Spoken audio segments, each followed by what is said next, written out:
Alright, welcome back everybody, it's DestinysJesus here. Today we're going to take a look at the consistency king, which is Wave JannisZ. How he's able to get top 5, I think 6 games or something over the course of this tourney, and also win 120k, which is a ridiculous amount of money. First thing I'm looking at is how he rotates into 5th zone here, and also the decision he does in his second, which is kind of unique. I don't see a lot of players doing this, but actually forcing JannisZ to build ahead of him. So you can see here, JannisZ is kind of just building in front of himself, not really carrying any angles. He attacks him in the back of the head there, and that forces JannisZ A to stop, firstly, and then allow JannisZ to overtake him, just like this. Unfortunately, he gets pumped in the back to cover an angle, but now he continues on.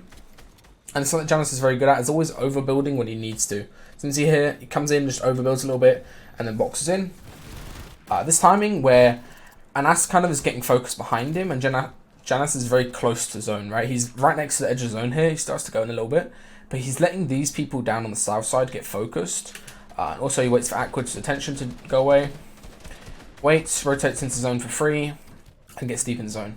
Just that little bit of a timing buffer where he is on the edge of zone and he decides to rotate later just so he can get a free, like, completely free rotate. Yeah. And also, this is, again, the timing that he comes in here, right?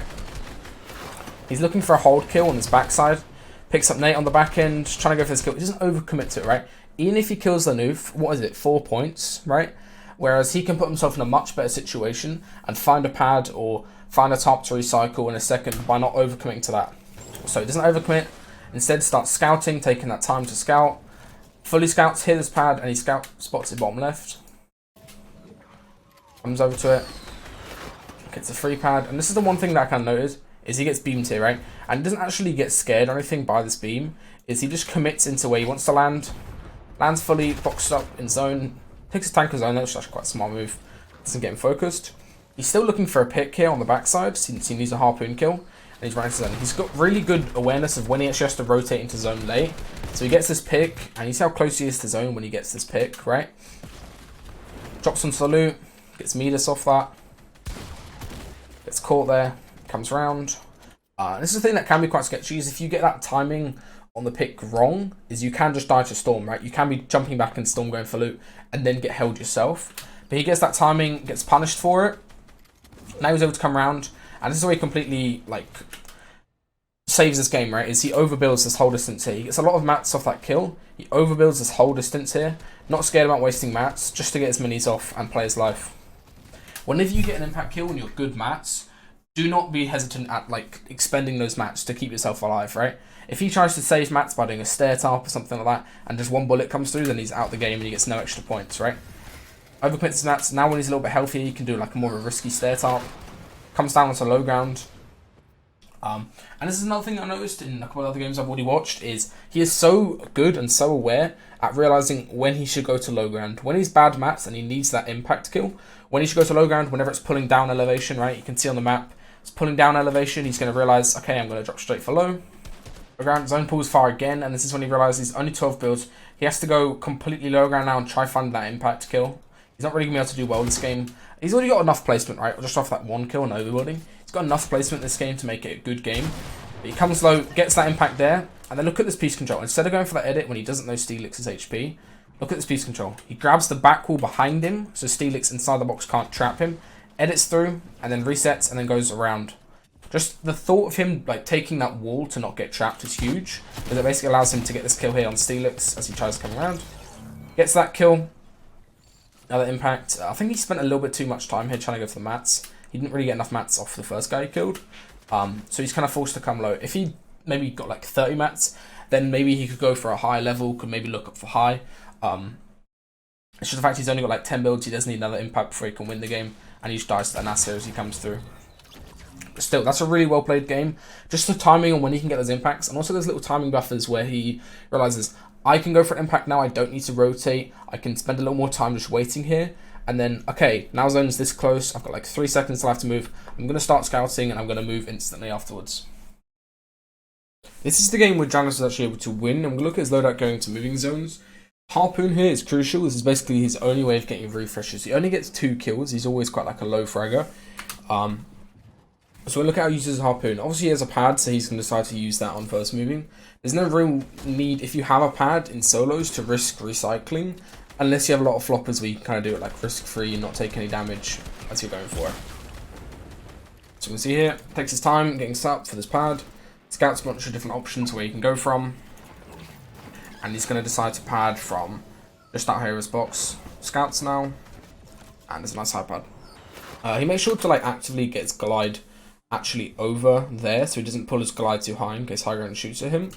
Glide slowly, just takes his time. He doesn't actually want to like spend too much time hovering in the same area, just goes back and forth. And then landing spot, decides to land on the edge of zone. This is very important. If you look at the map, he's actually basically on this right hand side edge here. Decides to go on the right hand side edge, lands low, goes up a few levels, and then sets up his stair top. There's levels congested, so he gets down off it, and then here gets up one layer. He's always very aware of that he wants to be on an edge, and then also having a very good layer that he can just basically tunnel through the whole way. So right now he's in the end of zone.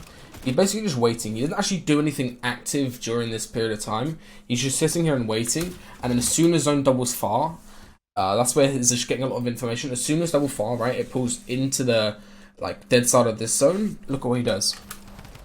Instantly goes forward. Goes forward again, realizes it's going downhill, drops a few levels, comes up, gets onto this like one above low ground level again here, and this is where his realization comes in that he needs an impact kill. He's only got 65 builds, which is still a lot for this point in the game, but he decides, okay, I'm going to go for an impact kill. He's a completely front side, and look how long this impact kill like comes in for him. He's basically just spraying hen for ages, and because he's front side for that amount of time, he's able to spend all this time getting all the mats with his harpoon, which is basically the biggest part of his gameplay, is just harpooning loot. Keeps going towards front side, drops down a level actively, always maintaining like 2 or 3 off low ground. It's completely front side again. Now he's in the end of zone, he's going to start looking for a kill again. Goes even more forwards, realizes it's going far again, right? Remember that. Going towards the dead side when it pulls far again. Goes towards front side, gets ahead here. Now he realizes he needs to go for an impact kill. Doesn't actually get either of those kills, but he gets Savage's loot with a harpoon. Comes forward again, and this is the first point in the game. He's basically got like kind of a bit less than 2 kills worth of loot. Hasn't got a single kill yet. He's gonna start looking for high in a second because his mats are so good, right? There's really good realization him in this third moving zone that he actually can go for high. See here, he starts scouting for it. Only 26 builds, but he's still confident in going for it. It's a nice height take, harpoon. Misses the shot on Aqua as he falls, but it basically just secures it at that point. Look at Aqua's mats who's been holding it. Aqua's basically screwed her mats, right? Can't really do anything at this point. So, JannisZ on high. It's Aqua. And you can see they didn't actually greed for the mats. A lot of players I feel would jump on those mats. Instead he just secures high ground. And then realizes, oh, I can just harpoon the mats anyway. Harpoons it. Also gets slurpfish off this, which is huge. Gets slurpfish, 30 builds, so 150 from the siphon. And then here. This kind of goes on for a while just because the people on low ground were just like chilling and fighting each other. But he gets all these floppers off Aqua. Now goes up. Realizes at this point there's no way he loses this game, right? He's basically just going to sit on high, waste Cammy's mats, and try making sure he doesn't go for a play. Waits on high, he's pretty much guaranteed to win this game anyway now. Cammy comes up the RPG. Nice shot to finish the game. Even if Cammy didn't have Grappler there, you kind of have to realize that Grappler can always be in play, like in this late in the game, unless it gets left way back in Storm. He realizes, okay, he's probably going to go for a play. Hasn't heard the Grappler yet, but he's just waiting very patiently. If Cammy, let's say, did go up for high, JannisZ could always just build and back off into zone and play flops, and play just like later and doesn't actually have to go for the shot. Hits the shot, wins the game, and that's his only win of the tournament. Alright, in this next game, we're going to see how JannisZ rotates and recycles a pad. Recycling a pad is something that's like massive part of the meta at the moment. You have to be good at recycling a pad unless you can just get one at spawn or through alarm or something. So first thing to note is that he's done a very high layer, basically positions himself very high, covers his angles, and then recycles that pad above him. You always just want to be on as high layer as possible to get yourself the easiest chance of getting a free pad later on. And then landing spot, lands basically just at front side of zone, and then also in a second here, it's going to make a little bit of space. Just fast forward a little bit. Still looking for that kill with Harpoon. Harpoon's like the biggest part of this game, as we've already seen. And here you can see zone pulls far south. I think he realizes here that it's pulling into the dead side of 50-50, right? So he actually goes ahead and builds a box towards zone here, builds an extra box. And that just that one box there allows him a timing later on. Just a little buffer where he can freely go ahead and take time to recycle a pad from near him. And then also if he doesn't get that pad, he has this extra box, right? So he gets this box here.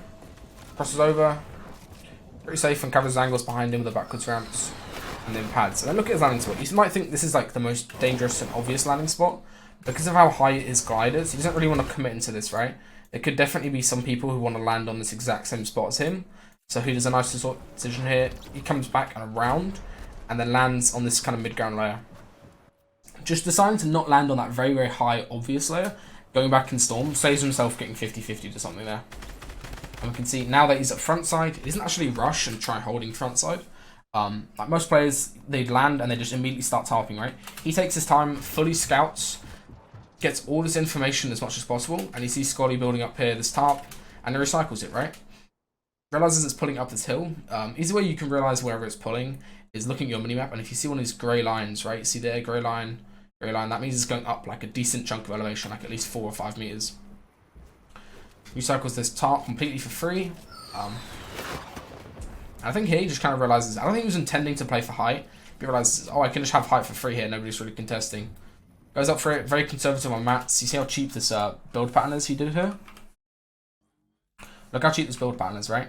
Literally just a single cone. He's only held up by one thing, right? But single cone and the brick here. And the single stair. Not even wasting mats as he overcommit for it. Tries to hold and go for a kill from this high ground position. But he doesn't really get anything from it. Not really the best angles for him. Still trying to hold his height. And look how cheap the tarp is the whole way. Just single brick cones, right? Not really going up or down levels. Just holding that height on in hard mats as cheap as possible. Goes down to looks up the air there. Harpoon again, gets all the hard mats off that. And as soon as Aqua contests his height, he's like, I'm just going to dip, right? He doesn't overcommit into holding high ground when he doesn't need it. Goes down, drops his layer, really good elevation changes. A second, and here he realizes, okay, I'm not actually in the end of zone yet, right? He doesn't want to overcommit and waste all his time going for a hold kill. Comes forward, goes around, good level, like, elevation change there again. Now he's in the end of zone, he can go for this kill kind of freely. Tries to harp in the loop for a while. And this is just the benefit, right? He's in the end of zone here. He could maybe have an extra box earlier, but he's in the end of zone, so when it does pull back or pull to the side, he has the time to still go for the harpoon.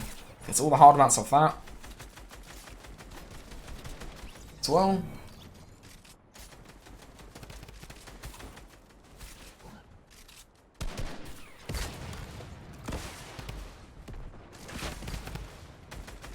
Now he takes his time again.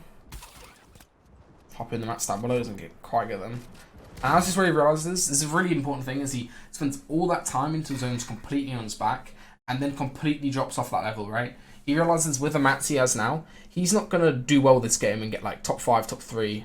I mean, potentially, right, if he just hides, but he's not actually going to have a very good pop-off game, right? Unless he drops down and gets an impact kill. He has to find a kill in a second and get the mats from that kill. Nice zone tank to come round, and this is where he realizes, okay, I need this impact kill. I'm going to commit to it, right? He's already got that top 5 placement. Gets the wall. Kind of a left-hand peak, could have got one pumped, but with the purple tank versus purple pump, he's obviously going to win that fight unless he gets one pumped. So he wins that wet there. He's really confident in his aim. Now he commits to hard building it, right? Just hard builds this whole area. Starts looking towards low ground to kill Scully. I mean, at this point, when there's 3 left, right? What do? You either go for high ground, which is Aqua the Scar. He hears, but he knows it's Aqua because he had to grapple earlier. Or it was his skin. Or he goes for Scotty on low. Decides to go for high ground, which is more consistent. Probably could have, I think this is a mistake, he probably could have actively looked for a Harpoon RPG on Scotty on low ground earlier, rather than going for high ground. I think going for high ground in like a build fight manner kind of messed him up this game, and he could have won it, or potentially got top 2. Like, imagine he just went for this RPG earlier, right? If that connects, and he wins the Angel, this is Scotty, he'd probably do a lot better in this game. Unluckily, Aqua got really nice tracking on him as he was falling, and he loses this game. But other than that was really well played. All he did was just always put himself in a very high level for that pad recycle, and then just being really aware of what edge he could play to on moving zones, and the timings of when he actually had to move and get deeper into zone, or he could just stop and wait his time and get that refresh. He's the only player I saw that consistently in all his games had these refreshes coming in here, here, and here, right? That's kind of on first moving or second moving when you can get a refresh, and this is later in the game, right? If you don't get that refresh kill there, it's kind of unlikely on third moving that you're going to get into these like final like ninth moving zones, right? Or final ninth zone. You have to get those refreshes coming in when you need them to do well. Alright, that's all for this video. Thanks for watching. If you enjoyed, make sure to subscribe, and also leave a comment below on who you want to see next, and make sure to like as well.